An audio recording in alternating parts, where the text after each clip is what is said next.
일어난 일이 아직도 진짜인지 가짜인지 헷갈릴 만큼 충격적인 일이라 이렇게 사연을 올려봅니다. 저는 서울에서 태어나 이상하게도 엄청나게 동생과 차별받으면서 살았던 40대가 된 여자입니다. 제가 차별받고 산 이야기를 하자면 정말 한도 끝도 없습니다. 어릴 땐 왜 그런 대우를 받아가면서 살아야 하는지 몰랐는데 크고 나니까 자연스럽게 알게 되더군요. 정말 제 기가 막히고 한탄스러운 이야기를 한번 들어보시겠습니까? 저희 집은 남아 선호 사상이 정말 짙었던 집이었습니다. 다들 제 남동생을 떠받들어 주면서 하루를 보내셨죠.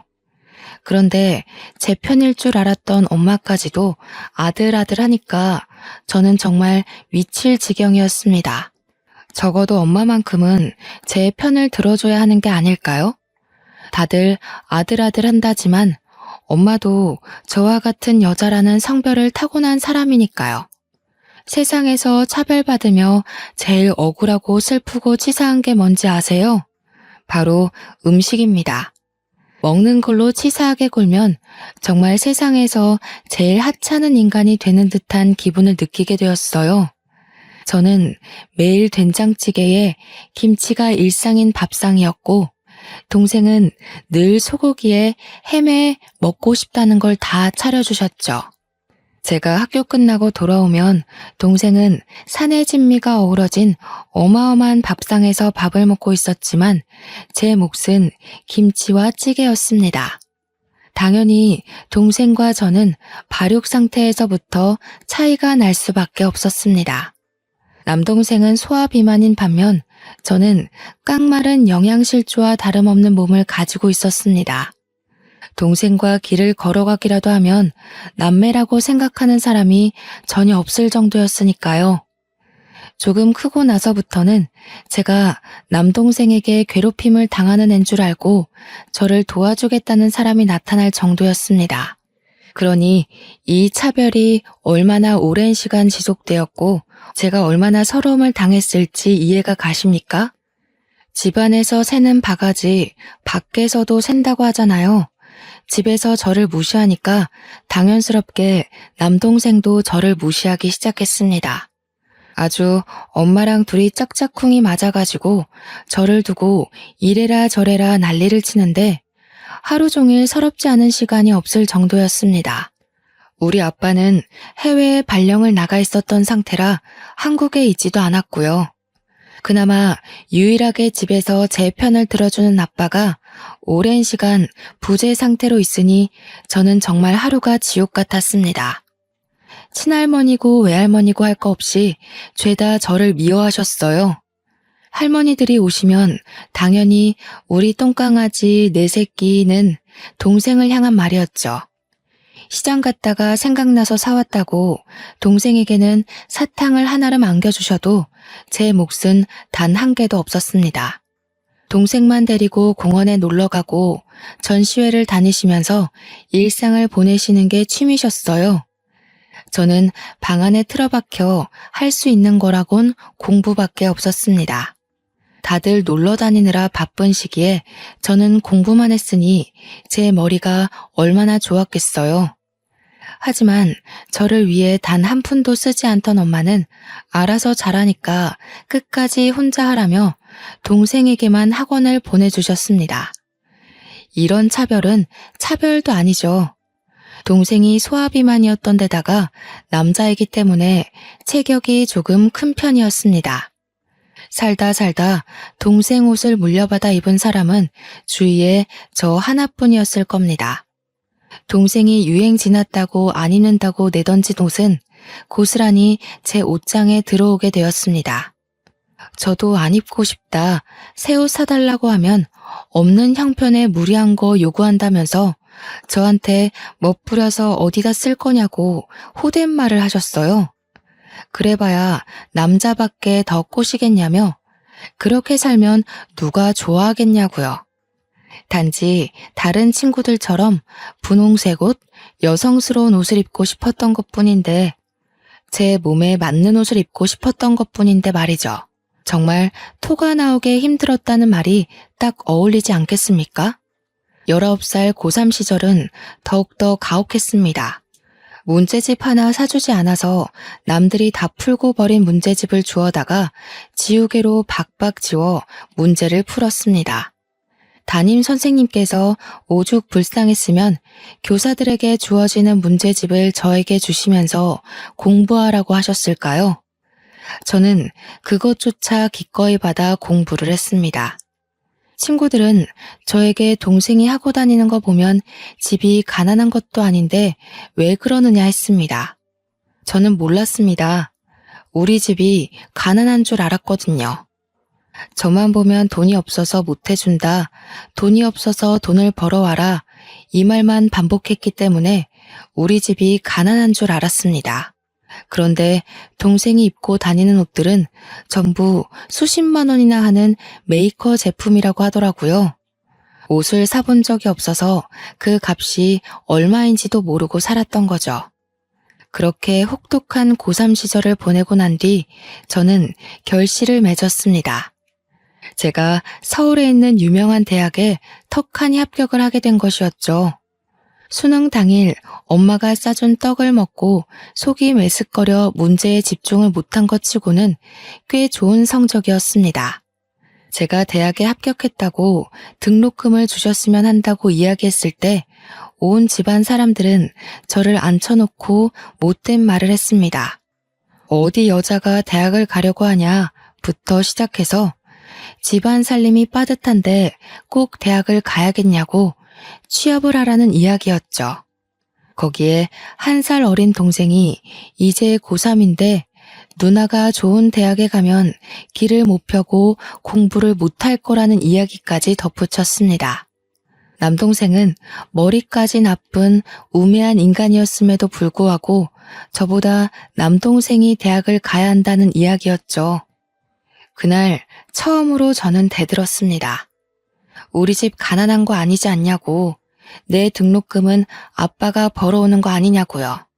그러자 할머니들은 저의 등짝을 치면서 네 아빠가 해외에서 고생하는데 딸이 대학을 가는 게 말이 되냐면서 돈을 벌어오라 했습니다. 남동생 대학 등록금만 해도 허리가 휠 게 뻔한데 어디 대학 문턱을 밟겠냐고요. 저는 제가 더 똑똑하니까 제가 대학을 나오는 게 맞다고 반문했어요. 그러자 친할머니께서 제 뺨을 후려치셨습니다. 정말 눈앞에 별이 반짝 보이는 것 같은 느낌이 들었습니다. 저는 하염없이 울었어요. 제가 그런 걸로 뺨까지 내어줘야 할지 몰랐거든요. 결국 저는 대학 입학을 포기할 수밖에 없었습니다. 대신 1년 동안 남몰래 아르바이트를 하면서 돈을 모았습니다. 딱 1년치 등록금만 모으면 그 뒤로는 대학 이름 팔아서 과외를 할 생각이었습니다. 고액과외가 판을 치던 시기였기에 저는 부푼 꿈을 안고 하루 종일 일을 하고 돌아와 새벽까지 코피를 쏟아가며 공부를 했습니다. 대학에 간 친구들이 술을 먹자 클럽에 가서 놀자고 저를 부를 때도 거절했습니다. 저에게 독하다며 손가락질하는 친구들도 있었지만 저는 그만큼 공부에 대한 열정이 가득했어요. 제가 가려던 명문 사립대는 등록금 때문에 포기할 수밖에 없었지만 서울에서 가장 유명한 국립대학을 목표로 공부했습니다. 재수를 하러 갈 때에는 절대로 엄마가 싸준 떡을 먹지 않아야지 하는 마음으로 말이죠. 편의점 아르바이트, 식당 아르바이트를 하며 열심히 돈을 모았고 수능 3개월 전부터는 독서실에서 총무 아르바이트를 했습니다. 월급은 20만 원 남짓이었지만 하루 종일 공부를 할 수 있다는 장점이 있었어요. 저는 1년치의 대학 등록금이 마련되자 독서실에서 오가는 사람들을 체크해가며 공부에만 몰두했습니다. 그 결과 저는 재수 수능 성적을 올 1등급을 받았습니다. 서울에서 가장 유명하다는 국립대학의 떡하니 전액 장학금으로 합격했습니다. 성적만 잘 맞추면 무조건 장학금이 나온다는 전체 수석만 받을 수 있다는 그 장학금을 제가 거머쥐게 되었죠. 제가 그런 결실을 맺을 동안 제 동생은 탱자탱자 놀았습니다. 그러니 당연히 지방에 있는 이름도 없는 대학교에 가게 되었어요. 집에서 저한테 뭐라고 했는지 혹시 상상이나 가시나요? 동생 기죽이지 말고 대학을 포기하라 하더라고요. 남들은 몇백만 원짜리 고액 과외를 붙여가면서 그 학교에 보내고 싶어 하는데 저는 고작 동생 기죽는다고 포기하래요. 그래서 저는 결단을 내렸습니다.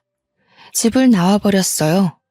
다행히 장학생 특례로 기숙사를 얻을 수 있었고 등록금으로 모아두었던 돈으로 생활을 하기 시작했습니다. 대학에 다니는 4년 내내 저는 과외로 돈을 벌었고 기숙사 생활을 했으며 학점은 최우수로 유지했습니다. 차별에서 나온 저의 끈질김은 하나도 포기할 수 없는 인내심을 만들었습니다. 그렇게 가족과 인연을 끄는 것과 다름없이 지냈습니다. 간간히 엄마와 할머니에게 연락이 왔지만 좋은 소리는 듣지 못했습니다. 동생 기죽이고 좋은 대학 가서 인연 끊고 사니까 좋냐고, 네가 그 학교에 가는 바람에 동생이 엇나가는 거라는 소리를 들어야만 했죠. 그때만 해도 저는 엄마와 할머니에게 대들 생각을 못했습니다. 그저 제가 참고 살다가 시집을 가면 된다고 생각했으니까요. 제가 대학교를 졸업하던 해에 드디어 길고 길었던 해외 생활을 청산하시고 아빠가 아예 돌아오셨습니다. 아빠가 왔으니 가족들끼리 만나서 밥도 먹고 이야기도 해야 하는데 도무지 집에 가기가 너무 싫었습니다. 제가 하루 이틀 학교를 핑계대고 미루다가 결국에는 아빠가 저에게 연락을 하셨어요. 왜 집에 돌아오지 않느냐, 왜 집을 나갔냐 하는 순수하게 궁금함에서 나온 질문이었지만 저는 숨이 턱 막히는 것 같았습니다.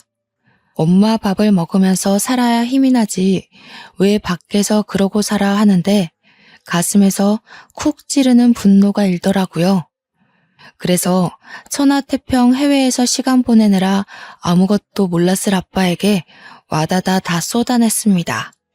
내가 왜 나가 사냐고? 엄마가 밥 반찬으로 김치밖에 안 주는데 내가 왜 집밥을 그리워해야 돼? 뭘 먹을 게 있어서 집밥 타령을 하겠냐고 내가. 밖에서 사 먹는 게 훨씬 영양가 있고 맛있어. 아빠는 제 말에 놀란 듯 그게 무슨 소리냐고 되물었어요. 마치 제가 김치만 먹고 살았다는 걸 처음 알았다는 목소리였죠.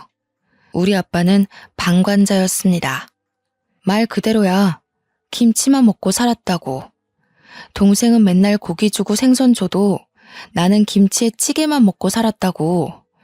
내가 왜 체중 미달이었는데? 그러자 아빠는 한숨을 쉬면서 잘 알겠다고 했어요. 그동안 매정하게 아무것도 몰라서 미안하다고 사과까지 했습니다.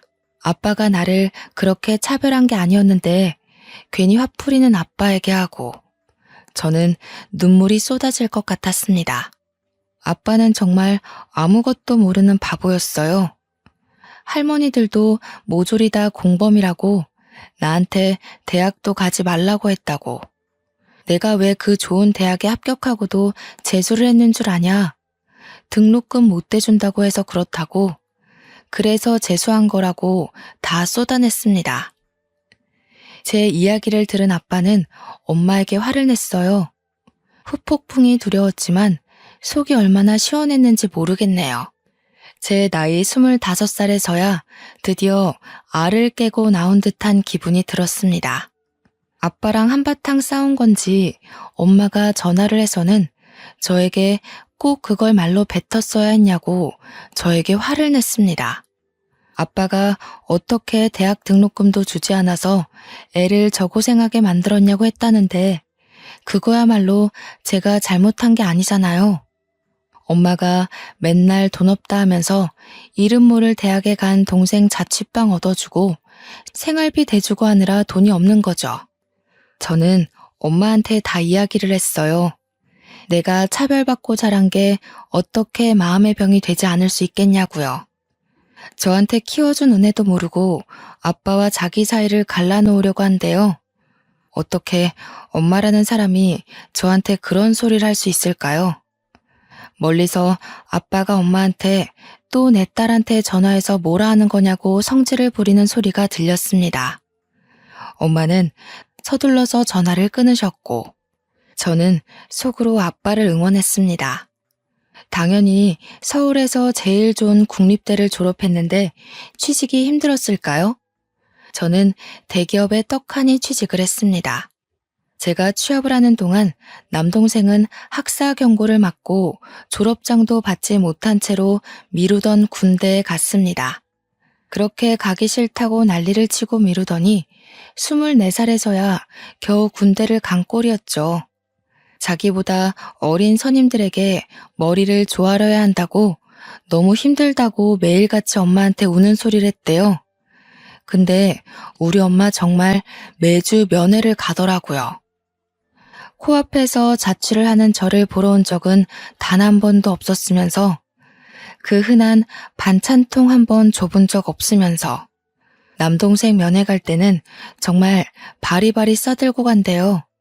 그러더니 저한테 친구들 좀 데리고 면회 가서 동생 면을 살려주라는 거예요. 주위에 예쁜 친구 하나 없냐면서 공부만 하더니 죄다 안경잡이들 만나는 거냐고 소리를 지르는 거 있죠. 동생 선임들이랑 소개팅도 시켜주고 해야 동생이 편할 거 아니냐는데 도대체 제가 왜 그래야 하는지 이해가 안 갔어요. 제가 무슨 마담뚜예요? 그런 거라게. 저는 대기업 취업과 동시에 잠시 들어가 살고 있던 고시원을 청산하고 원룸 전세 계약을 했습니다. 집에는 죽어도 들어가기 싫고 어차피 도움 요청해봐야 1원 한 푼 보태줄 마음 없는 거 뻔히 알아서 전세 대출을 받아서 들어갔어요. 아빠만 모든 걸 알고 난 뒤 저한테 미안해 하셨죠. 그래도 전세금 조금 보태줬어야 하는 건데 하시면서요. 전세 대출해봐야 얼마 안 되는 돈이라 착실하게 갚아 나갔습니다. 한 3년쯤 지났을까요? 돈 모아가며 열심히 착실하게 살고 있었던 저에게 엄마가 갑작스럽게 연락을 했어요. 명절 때 아니고서야 서로 연락도 없이 지냈는데 뜬금없이 연락에 무슨 일 있나 싶어서 받았죠. 너는 그 큰 돈 벌면서 어떻게 집에 생활비 한 푼도 안 줄 수 있니? 내가 그 집에서 살고 있는 것도 아닌데 무슨 생활비를 드려요? 명절 때 되면 용돈 드리잖아요. 내가 키워준 몫이라도 내놔라 그럼. 내가 그 돈 받아서 써야겠다. 제가 미치지 않고서야 그 돈을 왜 엄마에게 주겠습니까? 키워준 몫이라고 해도 옷 한 번 제대로 사준 적 없는 엄마한테 제가 왜 돈을 줘야 하나요? 그래서 저도 먹고 살기 빠듯한 처지라 안 되겠다고 했습니다. 너 원룸 살고 있다고 했니? 아무리 원룸이라지만 요즘은 평수가 좀 다양하다고 하던데 둘이 살기 괜찮니? 저는 갑자기 저희 집을 물어보는 엄마가 수상했습니다. 제대로 대답하지 않고 미적거리고 있자 엄마가 진짜 용건을 딱 뱉더라고요. 우리 훈이가 너네 집 근처에 있는 인쇄소에 취직했다고 하더라. 본가에서 출퇴근하기가 힘드니까 같이 살았으면 좋겠네. 엄마, 말이 되는 소리를 좀 하세요. 원룸인데 다 큰 남동생이랑 같이 살으라고요. 거기다가 우리 집 좁아서 침대 2개 못 들어와요. 못 들은 걸로 할게요. 그러면 네가 본가에서 출퇴근하고 훈이한테 집 양보해라. 우리 훈이 몸도 성한 곳이 없는 마당에 출퇴근까지 멀면 너무 힘들어서 안 돼. 누나가 돼서 그 정도는 양보해야지. 그래서 저는 전화하지 말라고 이런 전화하실 거면 앞으로 차단하겠다고 냉정하게 말한 뒤 전화를 끊었습니다. 그리고 아빠한테 바로 전화를 걸어서 차라리 자취방을 구해주던 차를 구해주던 신경 안 쓸 테니까 제발 저한테서 관심을 좀 꺼달라고 했어요. 아빠가 또 면목 없다면서 저한테 미안하다고 하시더군요. 저는 씩씩거리면서 성인 돼서 집에 도움받은 거 하나 없다. 물론 어릴 때도 별로 없지만 그래도 쌀밥에 김치 준 거, 그거 키워준 거라고 생각하겠다고 했어요. 20살 이후부터는 정말 집에 이런 한 푼 받은 거 없고 밥도 못 얻어먹었다고 잠만 자고 나왔다고 했습니다. 근데 그 돈이라도 받아야겠냐고 재워준 값이 필요하냐고 소리를 질렀어요. 아빠는 아니라고 엄마가 너무 생각이 없다고 미안하다며 화를 풀으라 했습니다. 그러더니 정말 남동생에게 차를 사주셨더라고요. 저는 큰 실망을 할 수밖에 없었죠. 제 보증금은 정말 1원도 안 도와줬으니까요. 그런 척박한 제 삶 속에서도 한떨기 장미꽃이 피어났습니다. 집에 가는 게 싫어서 회사에 내리 있다 보니까 저를 마음에 들어하는 대리님이 있다는 이야기를 듣게 되었어요. 평소에 매너도 좋고 성격도 서글서글하셨던 분인 걸 기억하고 있었는데 그분이 저를 마음에 들어한다는 게 아니겠어요? 제 선임분에게 휴대폰 번호를 알려달라고 했다며 알려줘도 되겠냐고 물어보시더라고요. 저는 좋다고 했습니다. 학교를 다닐 때나 졸업하고 나서나 연애 한번 못 해본 저에게도 드디어 새싹이 움트나 싶었거든요. 그렇게 옆부서 대리님과 연애를 시작했고 저희는 딱 2년을 채우고 결혼을 약속했습니다. 2년 동안 물론 집에는 말 한마디 안 하고 비밀스럽게 만남을 이어갔죠. 솔직히 너무나도 겁이 났습니다. 결혼을 하려면 집에 인사를 드리러 가야 하는 건 맞는데 도무지 자신이 없었거든요. 내가 어떤 모습으로 자랐는지 낱낱이 밝혀질 텐데 어떤 취급을 받았는지 속속히 보게 될 텐데 너무 두려웠습니다. 그래서 예비 신랑에게 이야기를 했어요. 차별당하면서 컸던 저의 일생일대기를 이야기하고 우리 집이 얼마나 개차반인지도 이야기했습니다. 내 남동생은 군대를 다녀와서도 정신 못 차리고 있다. 인쇄소에서 일을 한다고 하는데 매일 그만두고 싶다고 타령하는 것 같다. 2년 동안 집에 간 일이 거의 없다. 명절에도 얼굴 안 보고 산다고 결혼을 해도 처가에 뭘 하려는 생각을 하지 말라고 단단히 일러두었습니다. 저는 예비 신랑이 저를 떠나간다고 해도 할 말이 없다고 생각했는데 예비 신랑은 제 손을 꽉 잡아주었어요. 참 힘들었겠다. 너무 고생했다. 앞으로는 내가 그 과거를 모두 지워줄게 하는데 눈물이 나더라고요. 저는 예비 신랑에게 꼭 약속을 지켜달라고 했습니다. 나한테 분명 할 이야기는 돈밖에 없을 거라고.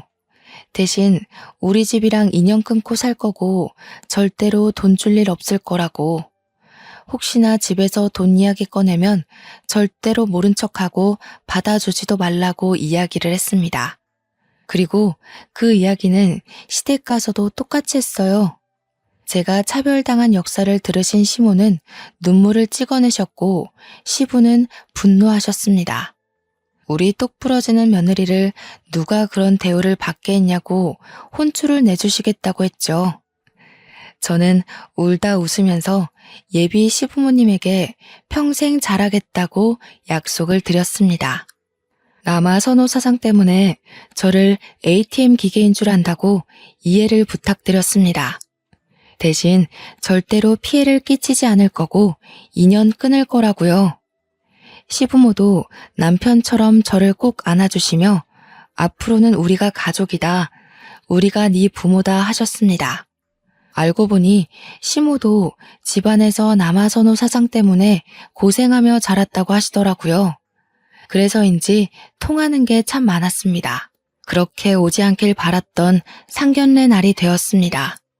제가 딱 걱정했던 대로 우리 엄마는 인사가 끝나기 무섭게 돈 이야기부터 꺼내셨습니다. 미리 말씀드리긴 했지만 제 얼굴은 완전히 굳어졌고 시부모는 엄마의 이야기보다 저의 표정에 더 집중을 하시더라고요. 혹시라도 제가 상처받을까봐 걱정하시는 눈치였습니다. 집은 몇 평으로 구해주실 거예요? 예물은 혹시 리스트 뽑으셨나요? 우리 애가 평생 꾸미는 거에 관심이 없어서 아마 예물 봐도 잘 모를 겁니다. 제가 보고 골라도 상관없으시겠죠? 정말 말끝마다 돈. 난리도 아니더라고요. 제가 주먹을 불끈 말아쥐고 속에서 튀어나올 것 같은 말들을 꾹 참고 있는데 시모가 저를 빤히 보시는 겁니다. 그러더니 저를 향해 한번 웃어주시고는 엄마에게 말을 쏟아내셨어요. 예단비는 얼마 보내실 겁니까? 평소에 맞춰서 혼수는 잘해주실 수 있죠? 예단비요? 그런 이야기는 따로 물어본 적이 없는데 어차피 우리 딸이 모아둔 돈 있으니 거기서 예단비 할 거예요. 시부모님 얼굴이 확 굳어지시는데 저도 여기서 가만히 있으면 안 되겠다 싶었습니다. 아빠는 엄마를 말리고 있고 음식에 눈이 멀어서 밥만 쉼없이 처먹는 남동생을 보면서 부끄럽기까지 했어요. 저희 반반 결혼할 거예요. 집도 대출받아서 반반 나눠 갚을 거고 예단 예물도 없이 결혼하겠습니다. 서로 아무것도 준비하지 말고 저희가 하는 대로 지켜보시면 될 것 같아요. 받을 건 받아야지. 내가 줄 게 없는데 뭘 받아. 지렁이도 밟으면 꿈틀거린다고 제가 상견례 자리에서 냅다 소리를 지르니 엄마가 눈만 껌뻑하시면서 아무 말도 못하셨어요. 분이 올랐는지 저한테 야 하시는데 아빠가 그런 엄마를 말리면서 시부모님께 죄송하다고 고개를 숙이셨습니다. 아무래도 아이들이 하자는 대로 하는 게 좋을 것 같다면서 예비 신랑에게 저를 잘 부탁한다고 하셨어요. 저는 그 모습까지도 솔직히 가식으로 느껴지긴 했지만 그래도 유일하게 엄마를 말려줄 수 있는 게 아빠뿐이라 참았습니다.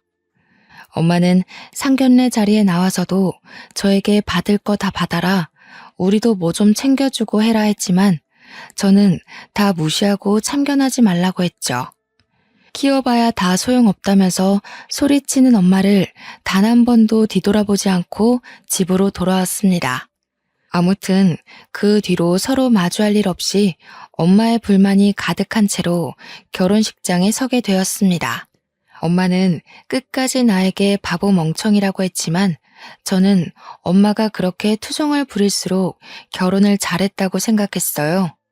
남편과 저는 둘 다 대기업에 다니고 있었기 때문에 대출이 넉넉하게 나왔고 집도 잘 구해서 혼수까지 잘 채워놓고 살고 있었습니다. 그렇게 달콤한 신혼생활을 6개월 정도 이어갔을까요? 뜬금없이 엄마에게 연락이 왔습니다. 그러더니 저에게 돈을 빌려달라고 하시더라고요. 그래서 왜 돈이 필요하냐고 동생이 사고 쳤냐고 하니까 버럭 화를 내면서 착한 훈이가 그럴 일이 있냐는 겁니다. 저는 그것도 아니면 왜 돈이 필요하냐 했더니 엄마가 저에게 암에 걸렸다고 이야기를 하시는 게 아니겠어요. 미리미리 암보험을 준비했어야 했는데 사는 게 척박해서 암보험 하나 가입할 생각을 못했다면서 저에게 돈 좀 빌려달래요. 저는 고민을 했지만 하나뿐인 엄마가 암이라는데 언제까지 제가 모른 척할 수 있겠어요. 그래서 솔직하게 얼마나 필요하냐고 물어보니 엄마가 5천만 원 정도 필요하다고 하셨습니다. 5천만 원이 네 집 개 이름도 아니고 암 치료하는데 돈이 그렇게나 많이 필요한가 싶었어요. 한 1,000만 원 정도 생각했었거든요. 어차피 아버지도 일을 하시고 있었고 끔찍하게 생각하는 남동생도 있는데 저한테 병원비를 전부 부담하라고 하니 부담스러웠어요. 근데 제가 고민하는 게 느껴졌는지 엄마가 주절주절 하시더라고요. 항암 치료도 뭐 수차례 해야 하고 입원비에 수술비까지 생각하면 5천만 원 정도 들 거라고요. 대출 받아서 해주면 안 되겠냐고. 대기업 다니는 딸한테 그 정도 능력은 있지 않네요. 혼자 고민해서는 안 될 것 같아서 남편에게 솔직하게 이야기했습니다. 결혼하고 절대로 친정에 돈 안 갖다 주기로 약속했는데 엄마가 암이라고 하니까 너무나도 흔들린다고요. 남편이 저한테 아무리 그래도 천륜을 끊는 건 아닌 것 같다고 대출을 받아서라도 해드리자고 했어요.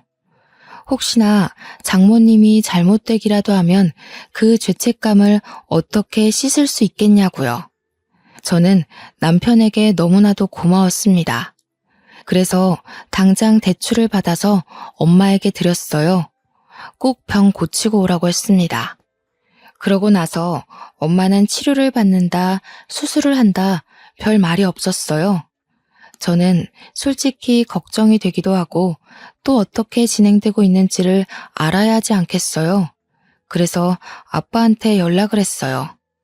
엄마는 본인한테 하라고 했지만 그래도 아픈 사람한테 직접적으로 묻기가 좀 그러니까요. 그랬더니 아빠가 왜 남이냐고 하는 게 아니겠어요? 저는 뒤통수를 세게 맞은 느낌이 들었습니다.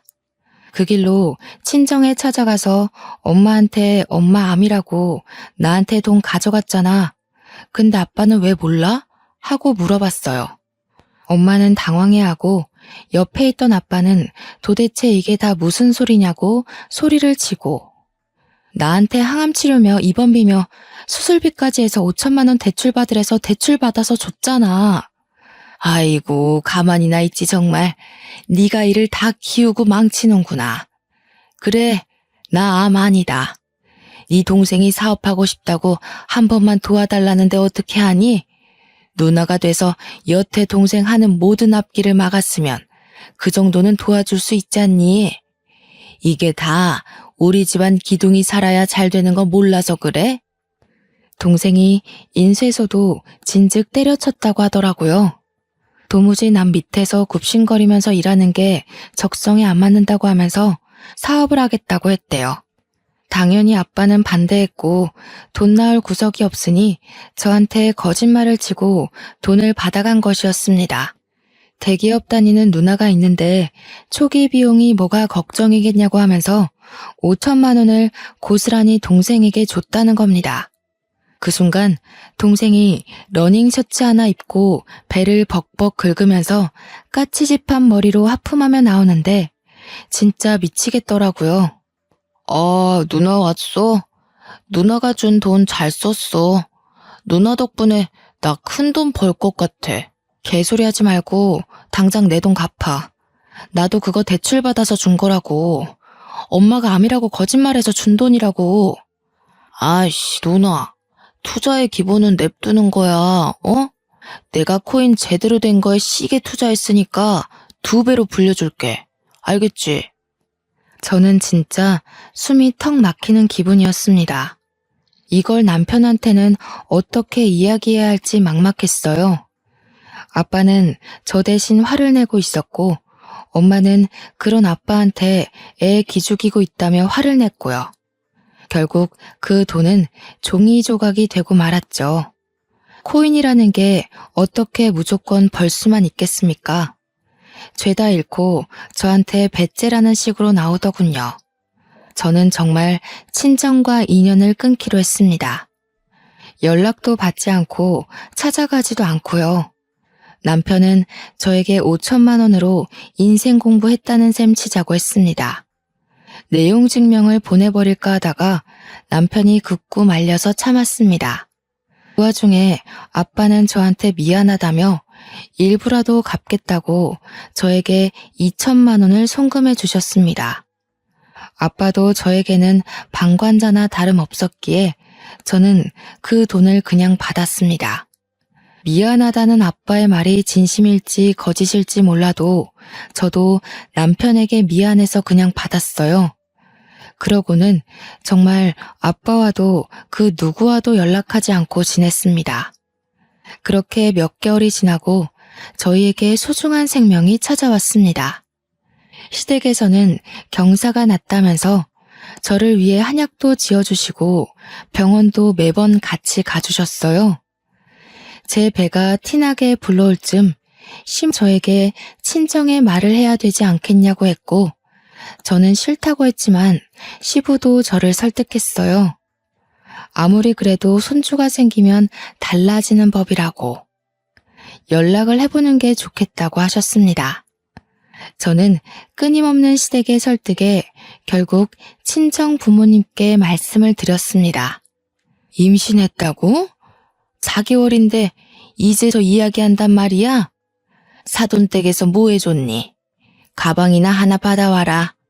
엄마가 보니까 옆집 아줌마가 이번에 C사 신상백 샀다는데 너무 예쁘더라.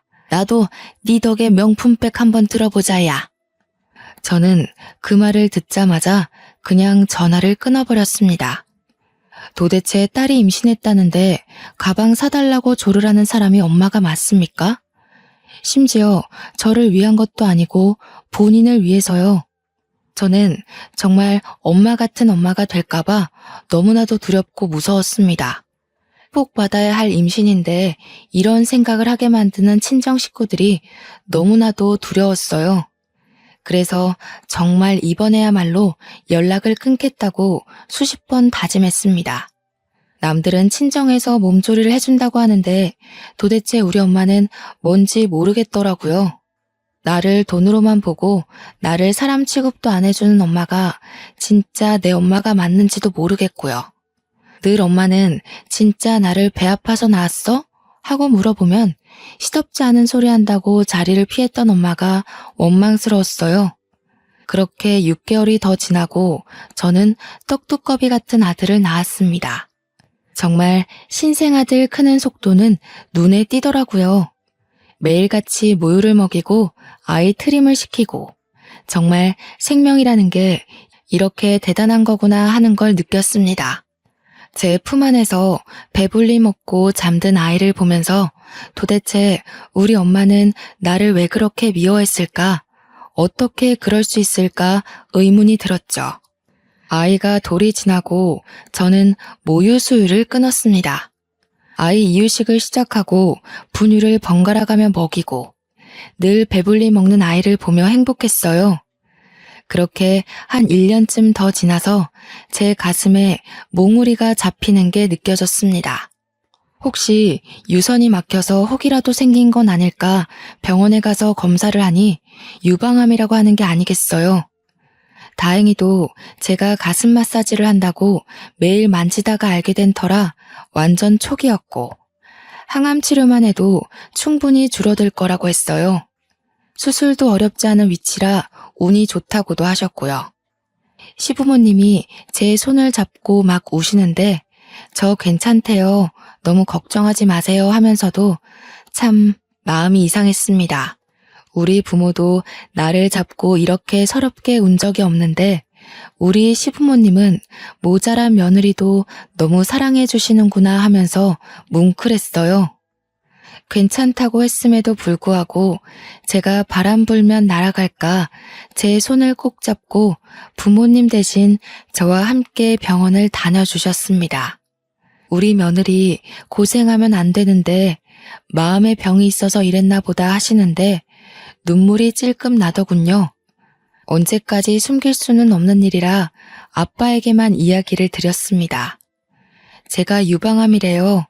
수술하면 괜찮을 거라고 하는데 혹시 몰라서 이야기를 드려요 하고요. 아빠는 정말 어쩔 줄 몰라 하셨습니다. 조금 훌쩍이는 것 같기도 하셨고요. 그런데 그날 저녁 엄마한테 연락이 오더라고요. 낮게 깔린 목소리로 할 말이 있으니 집으로 왔으면 좋겠다고 하셨습니다. 얼굴 좀 보고 이야기하자고 하셔서 애기도 보여줄까 싶어서 우리 아들을 데리고 남편과 함께 친정에 갔어요. 아빠는 손자가 오니 신이 나셔서 아이 보느라 정신이 완전히 팔리셨죠. 우리 남편은 아빠 옆에 붙어서 아들의 재롱을 열심히 보고 있었어요. 엄마는 저를 살짝 부르더니 앉아보라고 하시더군요. 무슨 말이 나올지 몰라서 솔직히 조금 긴장이 되긴 했습니다. 너 암이라며? 보험금 얼마 나온다니? 네 동생 완전 다 죽어간다. 투자 그거 망해가지고 아빠도 네 동생 얼굴을 안 봐. 이번에야말로 제대로 일어설 수 있다는데 좀 도와주렴. 그게 암 걸린 사람 앞에서 할 이야기입니까? 그것도 딸이 아프다는데. 보험금을 동생에게 투자하라는 게 정말 사람의 입에서 나올 수 있는 말인지 이해가 안 가더군요. 죽어가는 사람은 나고 동생은 그 사이에 살이 더 쪘는데 어떻게 그런 말을 할 수 있는지. 그래서 저는 정말 참지 못하고 소위 말하는 지랄을 했습니다. 도대체 나한테 왜 그러는 거냐고 제가 큰 소리를 내면서 다 말했어요. 나한테 돈 빌려간 게 얼마인지는 알고 지금 그런 소리 하는 거야? 엄마는 진짜 내 친엄마가 맞아? 새엄마도 나한테 이러진 않을 것 같아. 어떻게 아픈 딸한테 그런 소리 할 수 있어? 보험금을 내놓으라고? 예, 나도 내가 뭐 너 키우고 싶어서 키웠니? 방에서 헐레벌떡 나온 아빠가 엄마를 향해 조용히 하라고 소리치더군요. 우리 남편도 아이를 안고 무슨 일인가 싶어서 방에서 뛰쳐나왔고요. 제가 빨개진 눈으로 씩씩거리고 있으니 슬그머니 제 옆에 서주었습니다. 뭘 조용히 해? 내가 틀린 말해요? 돈 좀 달라는 게 왜? 딸도 아닌 거 평생 키웠으면 돈 좀 받아도 되지. 왜 나만 나쁜 년 만들고 그래? 그게 무슨 소리야? 내가 엄마 딸이 아니라고? 그래 이년아. 너 태어나자마자 네 엄마 죽고 너네 친할머니가 나랑 네 아빠 중매 서서 결혼한 거야. 나라고 애 딸린 호랩이랑 결혼하고 싶어서 했겠어? 내가 너 키워준 걸 고맙게 생각해. 그 말에 저도 남편도 손만 벌벌 떨었습니다. 어쩐지 아빠가 저한테 계속 미안해 하시는 게 이상했어요. 엄마가 모든 걸 다 털어놓고 아빠는 그 충격으로 쓰러지셨습니다. 갑자기 혈압이 오르는 바람에 내 혈관에 문제가 일어난 것이었어요. 모든 게 다 제 탓으로 느껴졌습니다. 아빠의 갑작스러운 죽음이 저를 그렇게 만들었어요. 장례식이 끝나고 하염없이 눈물을 흘리고 있는데 엄마, 아니 새엄마가 저를 향해 다가오더군요. 예, 너 때문에 내가 팔자에도 없는 과부가 됐다. 네 아빠 그리 죽고 이제 나는 어찌 살겠니? 네가 우리를 좀 책임져야겠어. 그게 키워준 값 갚는 거라 생각해. 이 미친 아줌마야. 키워주면 다 엄마야? 그리고 내 자랄 동안 뭘 해줬다고 키워줬대? 이래서 검은 머리 짐승은 거두는 게 아니라던데 어쩜 그 말이 딱 맞니? 내가 너 먹여주고 입혀주고 했잖아. 우리 아들만 챙겨도 모자랄 판에 그러니 이제 은혜를 갚으란 말이야. 나 아줌마한테 은혜 입은 거 없어. 내 친엄마도 아닌데 내가 왜 당신을 부양해야 되는데? 그 잘난 아들 새끼 데리고 재미나게 살아봐. 앞으로는 우리 얼굴 보지 말고. 알겠어? 새엄마는 아빠의 납골당 앞에서 저에게 죽일 년이니 뭐니 소리를 지르고 난리를 쳤어요. 저는 웃으면서 당신이랑 인연을 드디어 끊게 돼서 기쁘다고 침까지 칵 뱉었습니다. 아빠의 납골당 앞에서 이런 소란을 일으킨 건 죄송스럽지만 저도 어쩔 수 없었어요. 그렇게 끝까지 아나무인으로 굴던 새엄마가 저를 찾아온 건 장례가 끝난 지 2주일도 안 된 시점이었습니다. 저에게 살려달라고 울고불고 빌더라고요. 알고 보니 아빠의 사망보험금이며 모든 보험의 수혜자가 전부 제 이름으로 되어 있었던 거죠. 수억의 보험금이 전부 제 몫이 된 거예요. 엄마는 그 돈 달라고 그러고 저는 못 주겠다고, 절대로 한 푼도 주지 않겠다고 강경하게 대응했습니다.